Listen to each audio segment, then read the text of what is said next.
Welcome, everybody, to today's webinar, which is being hosted by the Policy and Advocacy Forum. And today's webinar is on ports, heavy-duty vehicles, and community health. And we are offering information to our nurses about ports, emissions, and health outcomes, especially as they relate to the potential policies and actions of the new administration. 1 second, I'm going to let people in. Did you let them in, Sarah? Oh, awesome. Thank you so much. We are very graciously being joined today by our speaker. Let me offer a brief introduction.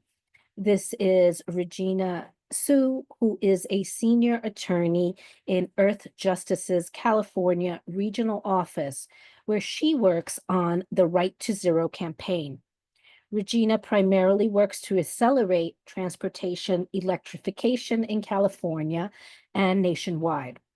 Much of her work centers on electrifying the goods movement industry and reducing pollution in the San Pedro Bay ports, the largest port complex in the United States, and the single largest stationary source of pollution in the Los Angeles region.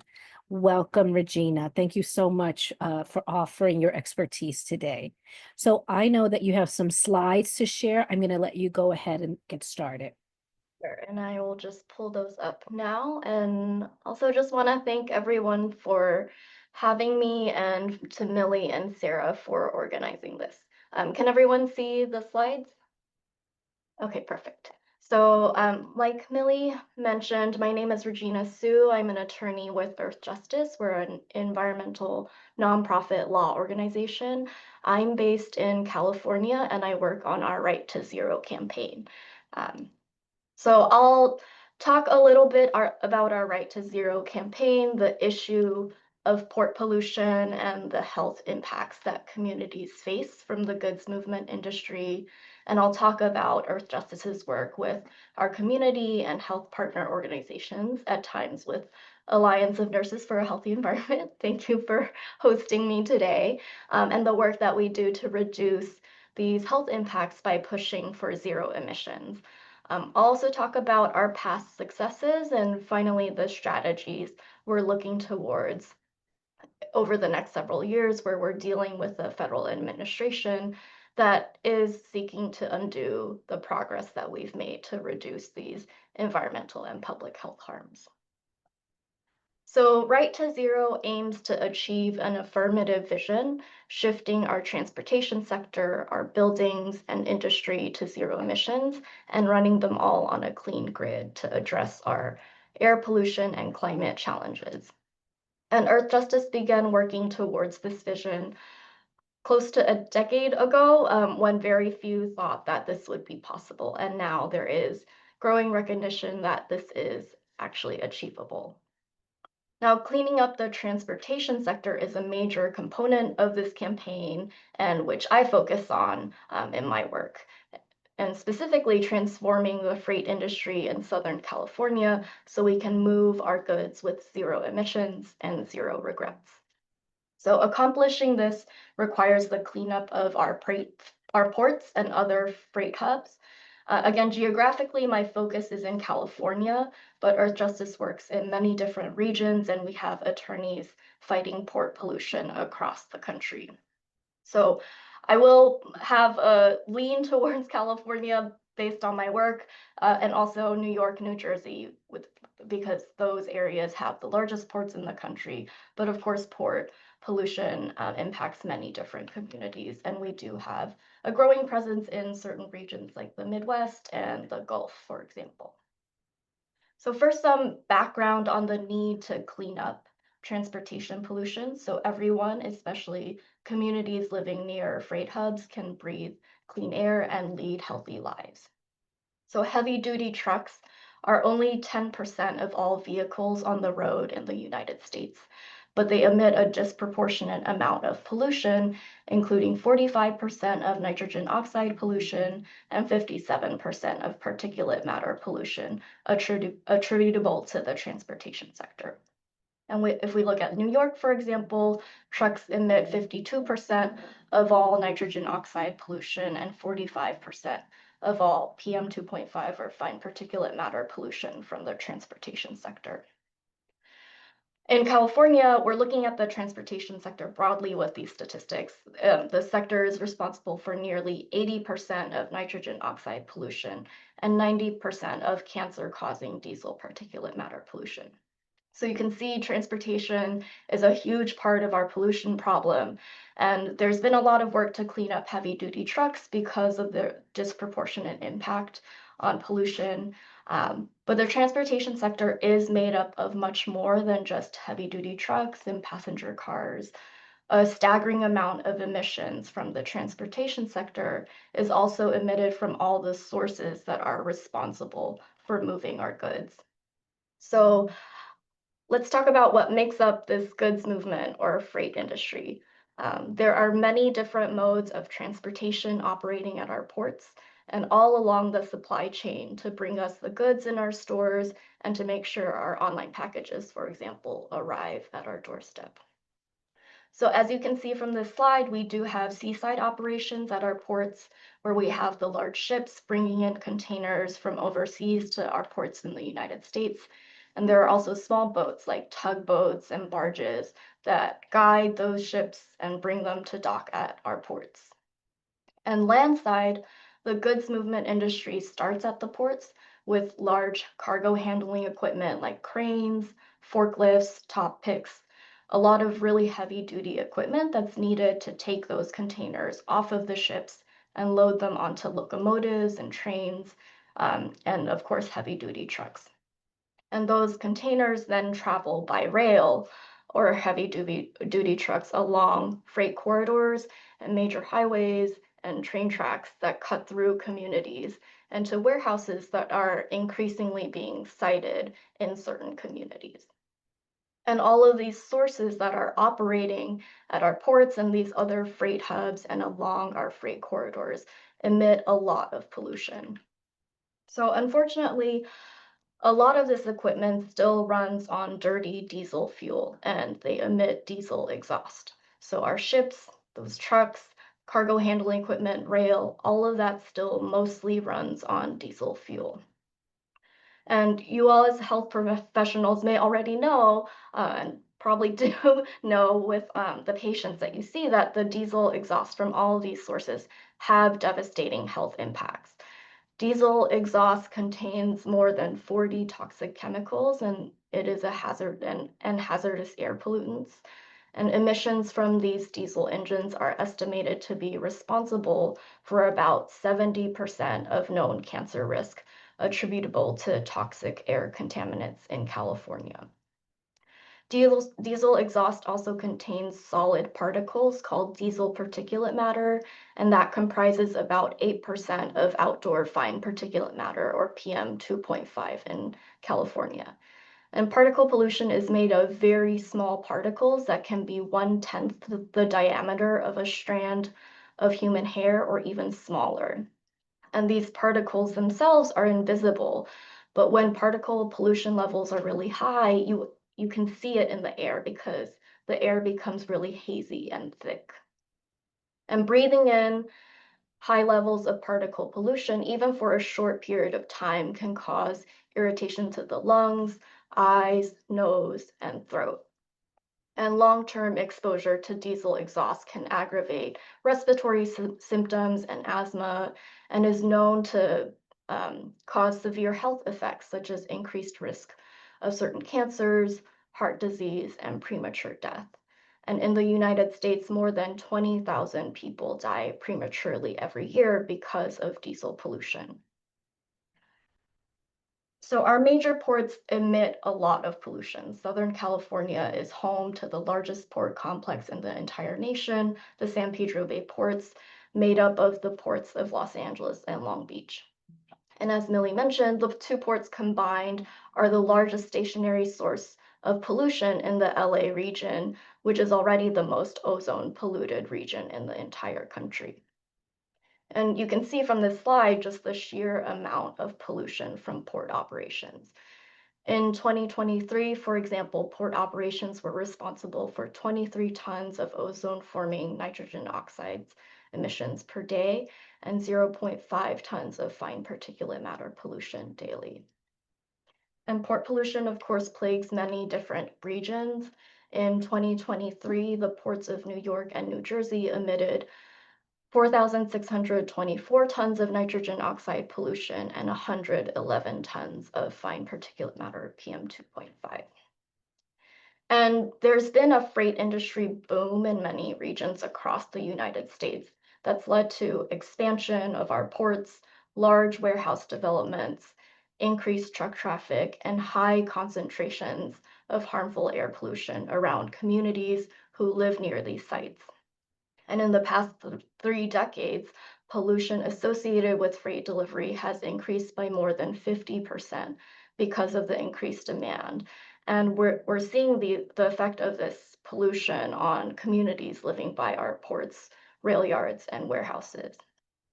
If we think about the LA region, for example, 40% of the nation's imports move through the ports of LA and Long Beach. And to support all of this activity, there's a massive goods movement industry in the region. There's the 710, which is a major freight corridor that connects the ports to intermodal rail yards in East LA and warehouses inland. And the 710 is one of the most heavily trafficked freight corridors in the entire country. So this pollution from port operations, which includes toxic diesel pollution, hurts nearby communities and people working at these freight hubs the most. People living and working near freight hubs are inundated by pollution from all of the equipment operating at the ports, but they often live close to the freight corridors as well, which have heavy truck traffic. They may live close to a rail yard serving the port, warehouses, and other industrial sources like refineries. So for example, the Ironbound neighborhood in Newark, New Jersey, which is close to the ports of New York and New Jersey, they're exposed to extremely high levels of fine particulate matter pollution from the trucks traveling along the freight corridors and the ports and rail yards nearby. And the reality is that the zip code you're born in determines your lifelong health and lifespan. Exposure to high levels of air pollution has been linked to low birth weight and increased future disease risk, including for diabetes, heart disease, high blood pressure, and other illnesses. And 1 in 4 children in Newark have asthma, and they're hospitalized for asthma at 30 times the national rate.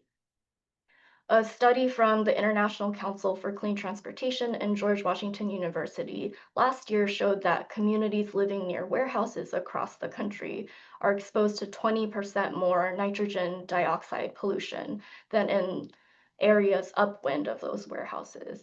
And this increase in pollution is because of the concentrated activity of diesel trucks around these facilities. And nitrogen dioxide pollution is associated with childhood asthma. It contributes to the formation of fine particulate matter and ozone in the air, both of which increase the risk of premature death from heart and lung diseases, cancers, and other conditions. And here you see images from Cal EnviroScreen. They show that communities living near the ports of LA and Long Beach have higher asthma rates and more exposure to diesel pollution, up to 99% higher than other parts of California. And if you look at the demographics of communities with the highest pollution burdens, like Long Beach, they tend to be communities of color and low-income communities because of the history of redlining, which meant that communities of color and low-income communities were historically excluded from neighborhoods with less environmental pollution and greater public investment. And that's led to these environmental injustices that persist today. So the health impacts associated with polluting port operations and these disproportionate health burdens that are placed on frontline communities, that's the reason for our Right to Zero campaign and our vision to shift the goods movement industry to zero emissions. Now, our community partners have really led this work, and they've had to advocate for themselves for so long because our government agencies don't do the job to protect them. And at Earth Justice, we're here to provide technical and legal expertise to support communities in their advocacy and their fight for clean air. Nurses and other health professionals have been really critical in highlighting the public health implications of these failures and have been a really much needed voice in these fights. So really, really appreciate Alliance of Nurses for a Healthy Environment in hosting this webinar as well. And so some of the challenges we've faced in advocating for zero emissions technologies, though, is having the opposition claim that this technology and this transition isn't feasible. And at this point, we know that this isn't true. So we're seeing the deployment of all types of zero emissions technologies at our ports. So here you can see the first electric truck that served the ports of New York and New Jersey was deployed in 2019. In January 2023, there were less than 50 battery electric trucks serving the ports of LA and Long Beach. And that's increased to almost 450 battery electric trucks as of February of this year. Battery electric cargo handling equipment with very demanding duty cycles are in operation at US ports. For example, electric top picks at the Port of Oakland. And at the Port of Oakland, port terminal operators were actually required to develop plans to clean up their cargo handling equipment. And the plans that they submitted in, I believe it was end of 2023, it showed that out of the 574 pieces of cargo handling equipment operating at the port, the terminal operators intend to convert 246 to battery electric. And that's up from just 21 pieces of electric cargo handling equipment at the port as of last fall. Shore power to reduce emission for ships has also been used for years. That requires large ships to plug, or that allows large ships to plug into landside power when they're docked at ports rather than running their auxiliary engines on dirty marine fuels when they're docked at ports and operating closest to communities. We're also seeing electric boats, like electric tugboats at the Port of San Diego that was just put into service last year. So technology is no longer a barrier that we're seeing, but we do need the policies to incentivize the adoption of these zero emission technologies and make sure that the build out of necessary infrastructure happens to support this transition. And there are really significant air pollution and health benefits we're leaving behind if we don't move towards this goal. So electrifying just 1% of our diesel trucks will achieve a 25% reduction in NOx emissions. And a 2023 study found that electrifying the trucks and boats and requiring ships to plug into shore power at the Port of Seattle and ports of New York and New Jersey would lead to really significant emission reductions and public health benefits. As you can see on this slide, 75% reduction in PM 2.5 emissions if we electrify the Port of Seattle, which would lead to over $27 million in annual public health benefits, and 69% reduction in PM 2.5 emissions with the electrification of the ports of New York and New Jersey, which would bring in $150 million in public health benefits. And we have seen significant progress in the past few years. For example, at the federal level, the Inflation Reduction Act created the EPA Clean Ports Program, which devoted $3 billion to the deployment of zero emission technologies at the ports. And I want to point out that this program was born out of advocacy by the Impact Project Coalition based in Southern California, which includes community groups that have been fighting to clean up port pollution for decades at this point. So they engaged with Representative Barragan and came up with this program that eventually ended up in the Inflation Reduction Act. So a huge win and a testament to the tenacity and the drive of our community advocates. And awards from this Clean Ports program will fund electric cargo handling equipment, electric trucks, and critical infrastructure like charging stations, shore power for ships, and battery electric storage systems in 27 states and territories, including New York and New Jersey, Maryland, Georgia, Texas, California, and Washington state. So really a huge amount of equipment at many, many ports. Um, as you can see here, there's also some wins from California.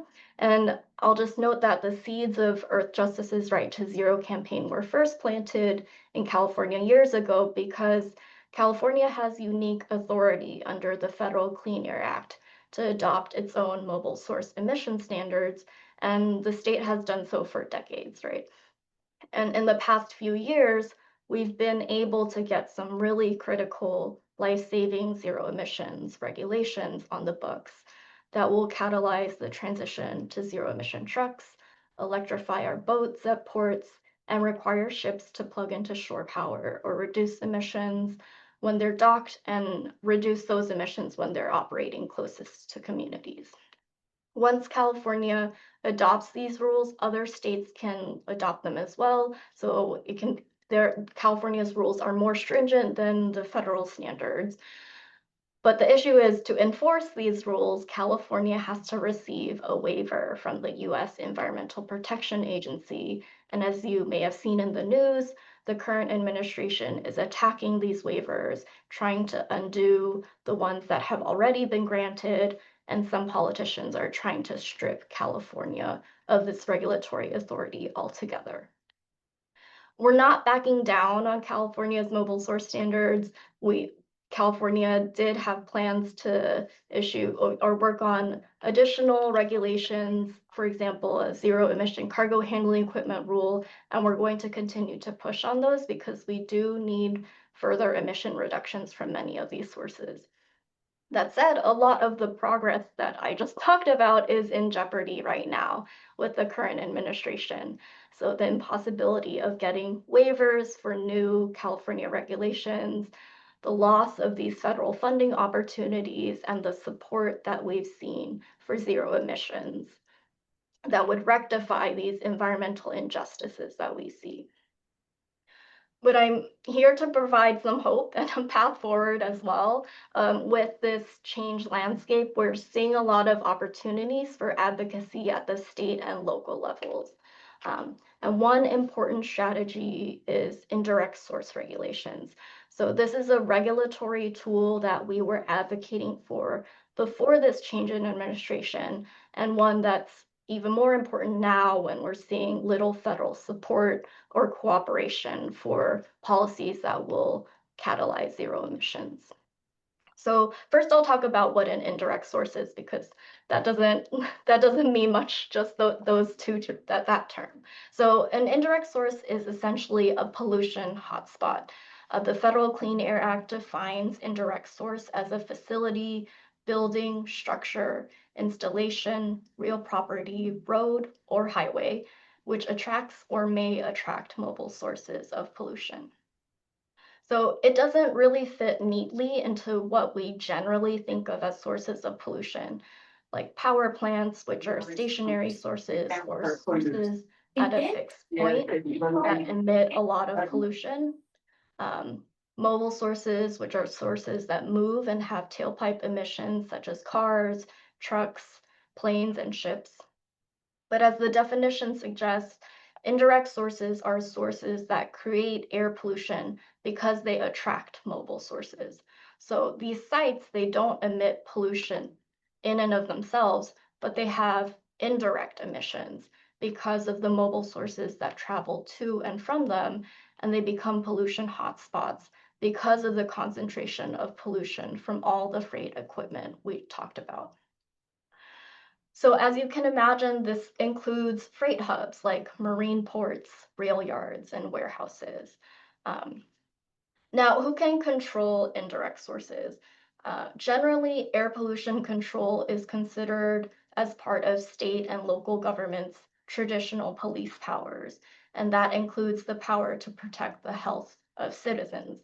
So, state and local governments can adopt regulations or policies to protect the public good, such as to preserve public health and safety of the people who live in their jurisdiction. The Federal Clean Air Act does carve out certain sources for the US Environmental Protection Agency to regulate, but importantly, the Federal Clean Air Act acknowledges that the control of indirect sources remains with state and local governments. So in under the Clean Air Act, the EPA actually has a limited role in regulating these indirect sources. EPA can't tell states that they have to adopt indirect source rules. That's at the discretion of a state. And states can choose to include indirect source programs in their state implementation plans, which is a plan required under the Federal Clean Air Act that demonstrates how a state will implement and maintain federal air quality standards.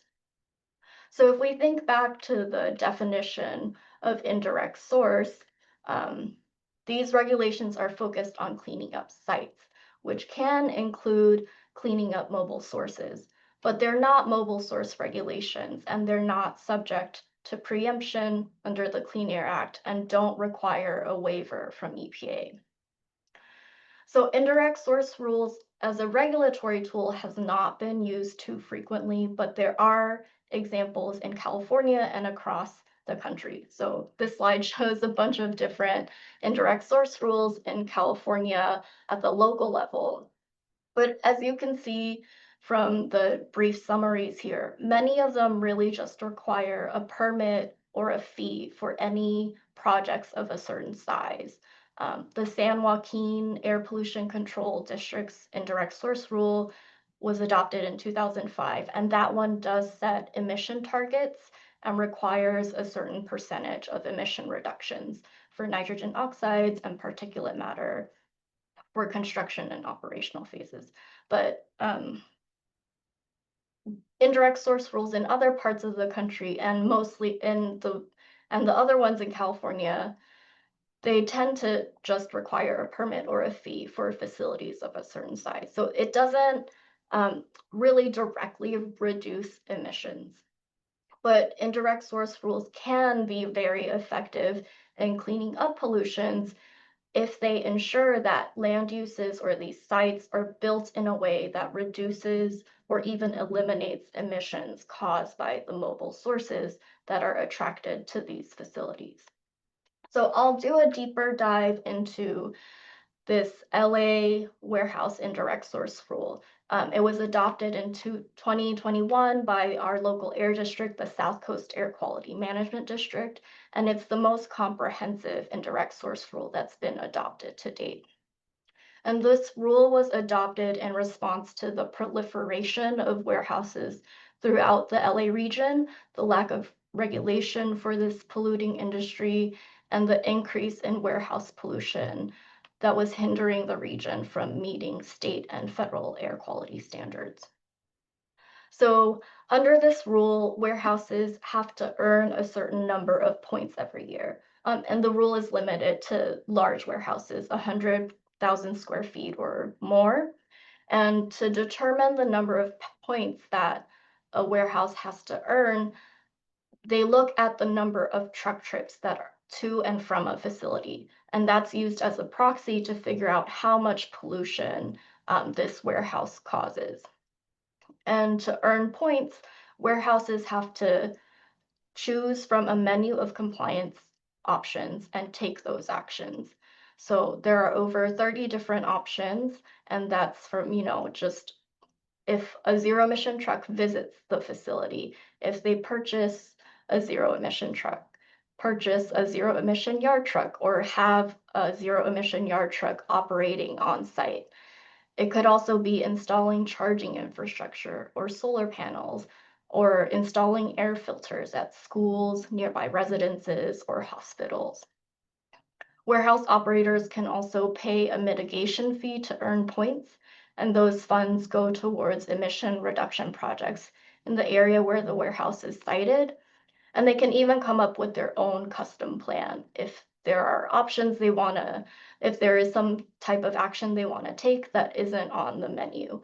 And they just have to submit that for approval with the air district.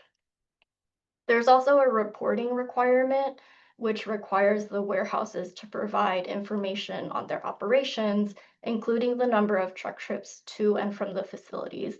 And that's, of course, critical to understand the pollution burden that they're causing and the compliance requirements, but also empowers the public and the communities living near those warehouses to more fully understand the environmental impacts of these facilities.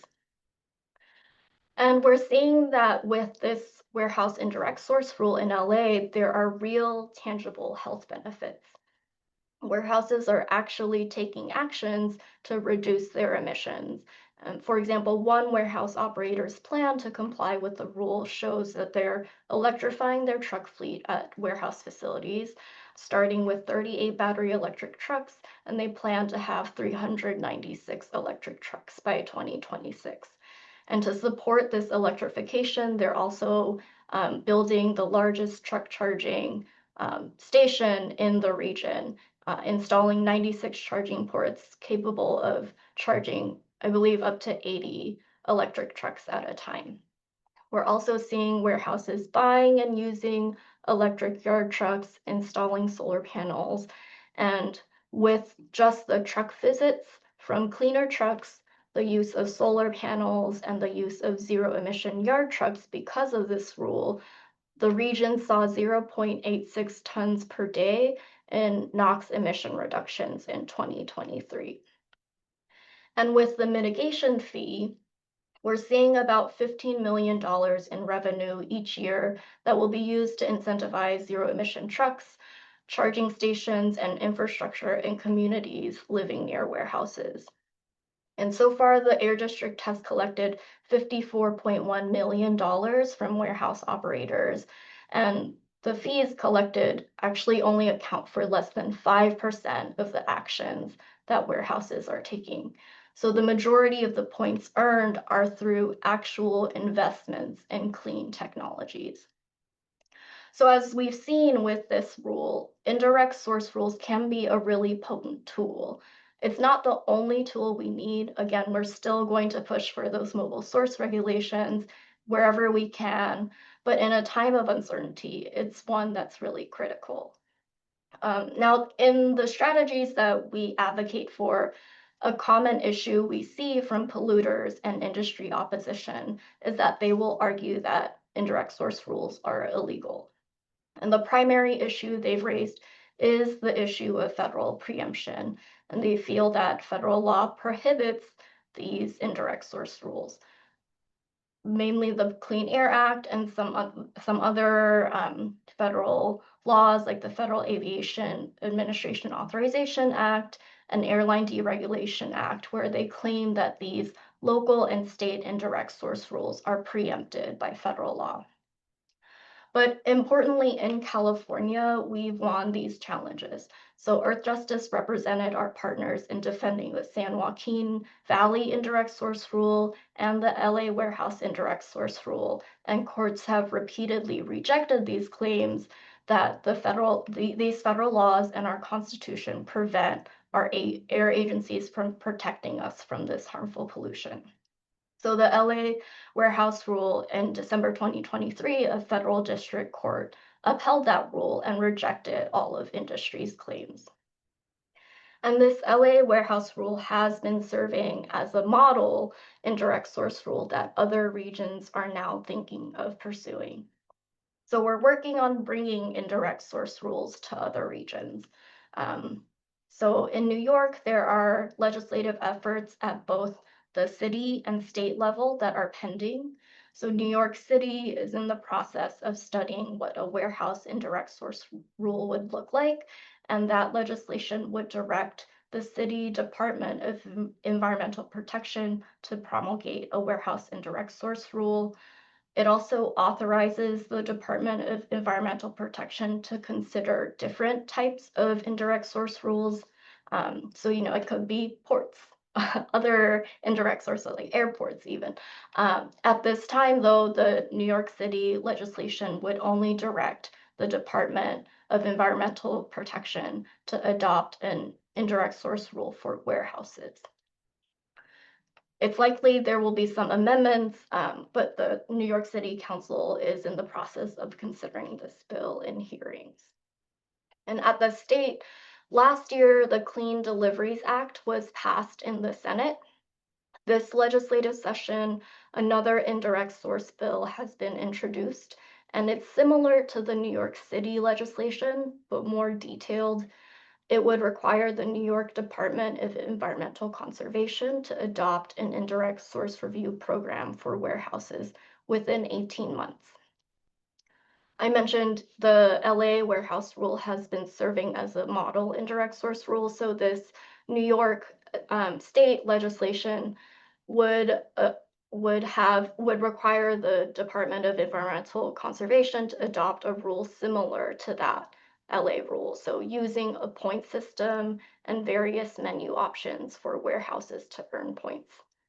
It would also create monitoring and reporting requirements and direct the Department of Environmental Conservation to conduct a study on zero emission zones.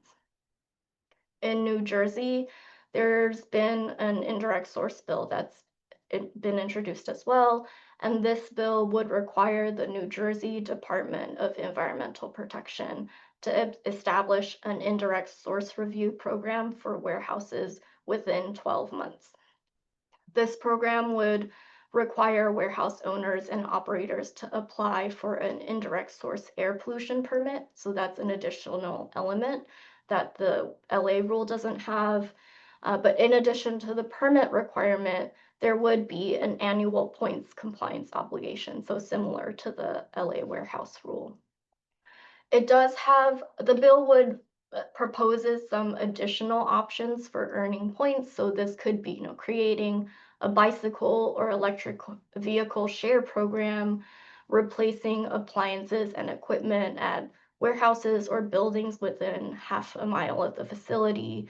And it also proposes different duration for permits depending on if a facility is sited in an overburdened community. There's also a proposal to have a community prompted permit review protocol. So a community representative organization can petition the Department of Environmental Protection for the review of a permit. So there's a lot more. There's more robust development of the New Jersey bill that takes into account some of the demands that community organizations and the coalition that Earth Justice is a part of have come up with for this New Jersey indirect source rule bill. Now in Colorado, there isn't a legislative effort, but there is a coalition, including Earth Justice, that's advocating at different agencies, including Colorado's Regional Air Quality Council. And that's the air quality planning agency and the body tasked with ensuring attainment of federal air quality standards in Colorado. And the Air Quality Council has convened 3 working groups to look at indirect source rules. So one for warehouses, another working group to look at indirect source review for airports and universities, and one looking at indirect source rules for entertainment and recreation centers. Earth Justice and our coalition partners are engaged in this process at the Regional Air Quality Council and have submitted proposals of regulatory approaches for each concept. One thing to note about Colorado is this Air Quality Council that has convened these working groups, they don't have the regulatory authority. So it's up to, they can provide recommendations to the Air Quality Control Commission, which is the regulatory body, but it's up to the Air Quality Control Commission to start a rulemaking. So there is advocacy before several agencies in Colorado to push for indirect source rules there. Now, we have quite a lot of indirect source rule activity at our local air districts in California. The South Coast Air Quality Management District, which is the air district that adopted the warehouse indirect source rule, they're considering a ports indirect source rule. So targeted at the San Pedro Bay ports, the ports of LA and Long Beach, our largest stationary source of pollution.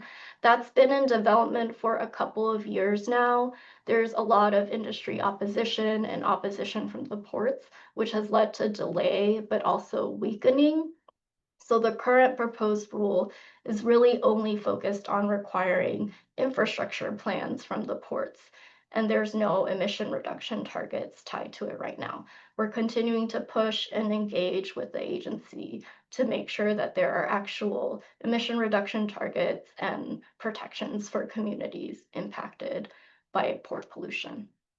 But we do have other local air districts considering indirect source rules in California, including in San Diego and the Bay Area.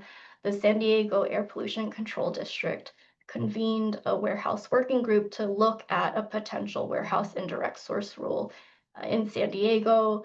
That working group concluded last October, and it is up to the board to decide whether or not to direct the Air Pollution Control District staff to start a rulemaking. And the Bay Area has been considering the possibility of an indirect source rule for many years now. It's been on their rulemaking agenda to explore this. And I think they're considering potentially an indirect source rule for warehouses or ports.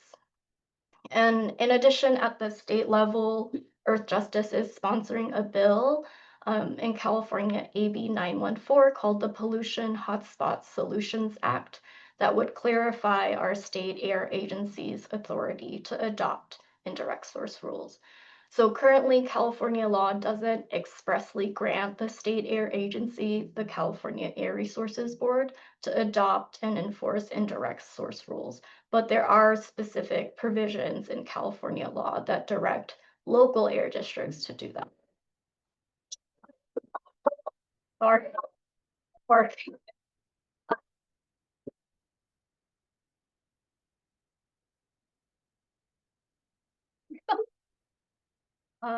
So this bill will highlight this important regulatory tool and hopefully provide some impetus for statewide action on indirect source rules so that we can bring the benefits we're seeing in Los Angeles to the entire state. So we would love to partner with the Alliance of Nurses for Nurses with a healthy environment on these important campaigns. As you can see, there is a lot of activity, even though we are seeing challenges at the federal level and with the change in landscape. And there are a lot of opportunities and we're still moving forward, and yeah, happy to take any questions. Regina, thank you so much for this treasure trove of information, extremely informative and very engaging presentation. Before I open the floor to questions, I did want to just ask you two questions, and then I'll take comments if that's okay. First, I'm going to stop the recording just for a moment.